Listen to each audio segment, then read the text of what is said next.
There were also reports that the white right, and particularly Constant Viljoen's group, had access to the commandos in the SADF, that the loyalty of the police went to the right wing also, and therefore, extending beyond that scenario, there was a prospect that the de Klerk government could be toppled by the military. Steyn took his men to Bop's military airbase. They were to sleep in the hangars there and get the weapons they needed. The next day, armed, they were to restore order and keep Bop's independence intact.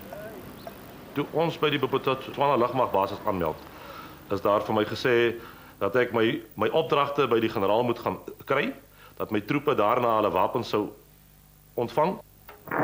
The intruder Terreblanche had also been allowed into the airbase. This was to keep him out of town, where AWB men had already been terrorizing local blacks. Turner sent officers to fetch him. So I said, yes, I will go in and I'll follow them, and they took me to Jack Turner. Turner saw the welcome Volksfront man and the unwelcome AWB man together at Defence Headquarters. I asked Mr. Terreblanche, what were they doing there? And he said, they have come to help. So I said, but we did not ask for your help.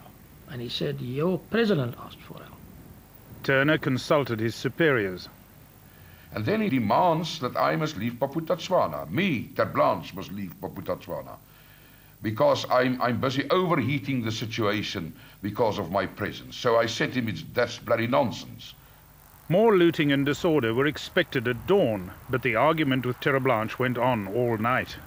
Ek was baie frustreerd, want die tyd het geloop. Hierdie ouens wil hê ek moet môreoggend as die son opkom moet ek in operasie wees, maar die wapens word nie uitgereik nie. Well, I said, gentlemen, it can't carry on like this, and we want the AWB out of Mabatu as soon as possible. And I wanted them out before first light, before the people started seeing that the AWB were there. And why I knew there was going to be conflict, because the AWB was seen to be a racist type of organization. And our soldiers were, especially our soldiers, were against them being there. By now, the Bop army had noticed Terreblanche's presence at headquarters. When my own troops heard that some of the weapons were being earmarked for the Volksfront, they didn't like it very much. In actual fact, they refused to load any weapons onto vehicles, and that any of the weapons were to be given to the Volksfront.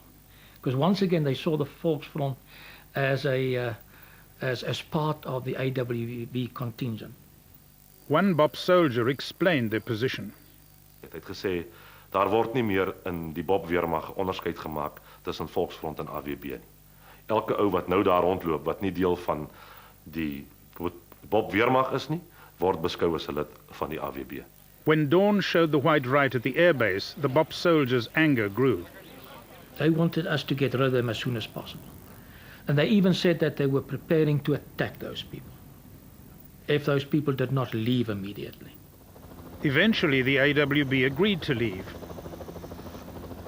What then happened helped bring down the regime they had tried to save, and with it the whole breakaway movement. As they drove out, the AWB men were in a filthy mood. They fired indiscriminately at people on street corners, killing and wounding many. When I'm on the way to go and fetch my text, Maragota, the AWB just shoot us. I just hear they shoot me, and I get inside the car. I was just crying. I told the people, they shoot me in the leg for nothing. This casual butchery further enraged the Bop army.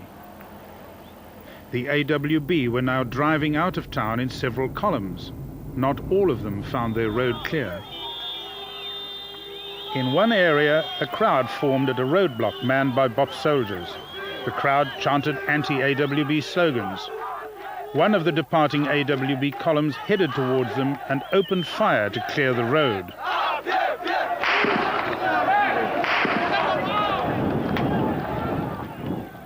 The crowd scattered. Then, as the convoy drove past, an AWB man in the front passenger seat of a blue Mercedes near the back of the convoy leant from the window and took aim. BOP's soldiers opened fire.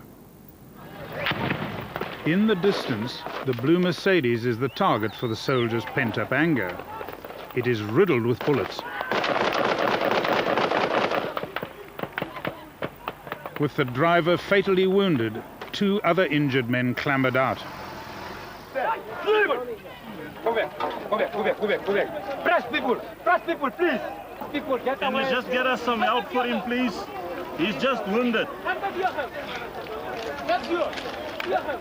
Are you finished with your photos and stuff? Please get the ambulance now.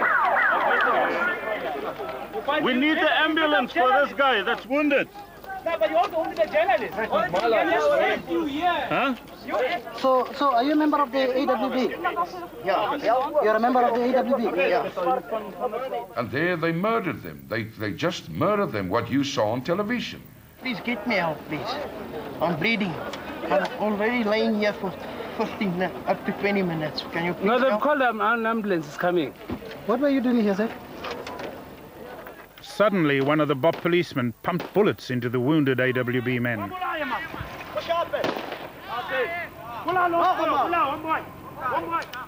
3 of them were shot like dogs in the glaring publicity of television lights and cameras. That had an enormous effect on the right-wing willingness to resist the elections further by means of violence and terrorism. And I think mothers, wives, parents for the first time realized that this talk of fighting it for a Boer start meant that their sons and daughters would be killed no matter how tough they talked. The events were sad, but it did have the effect that you cannot play with the peace process in this country, and this country is simply not up for grabs. Now you held me responsible. At least the AWB tried to help. And what is more interesting is, at least on record there it stands now, that we were willingly to die for black people, for an independent black state, Botswana. How can I feel myself responsible? I, my friend, I have to answer myself and the voices in me, the voice of my people. During the attack on the Mercedes, the Volksfront men had remained at the airbase. They stayed there while our people were murdered and we were attacked, and late in the afternoon they slipped away. Dis ook nadat daai onttrekking plaasgevind het, né? Wat daar finaal besluit is dat daar is nie meer sin daaraan as ons daar sou bly nie. The government now decided to get rid of Mangope. The ANC assigned a top man to ensure that this was done. He was Mac Maharaj, a member of the Transitional Council. 6 years before, when Mangope was the South African government's pet tribal ruler, they had rescued him from a coup. Now, deferring to BOP's foreign status, the foreign minister, Pik Botha, was sent to depose him. We boarded a plane, flew to what was known in the old days as Mafeking, Mabatu now, and from there flew to President Mangope's residence in a helicopter at night. We got to Mangope's late at night. We were aware that he was guarded by at least 60 bodyguards, all well armed. The South African team entered the president's home. Mr. Botha was very uncomfortable because of the President Mangope's association with the South African government, in particular with Mr. Pik Botha. They have been together for 17 years. And it was my duty to put it to President Mangope in a friendly, courteous, but firm way. That, look, Mr. President, it's over. And you can still participate in the elections. But you cannot simply sit here in your private residence while people are dying. I was watching him throughout the meeting, and his hands at some stage were shaking. I intervened to say that the central feature of the situation was that the administration has collapsed. The public refused to acknowledge his administration's authority.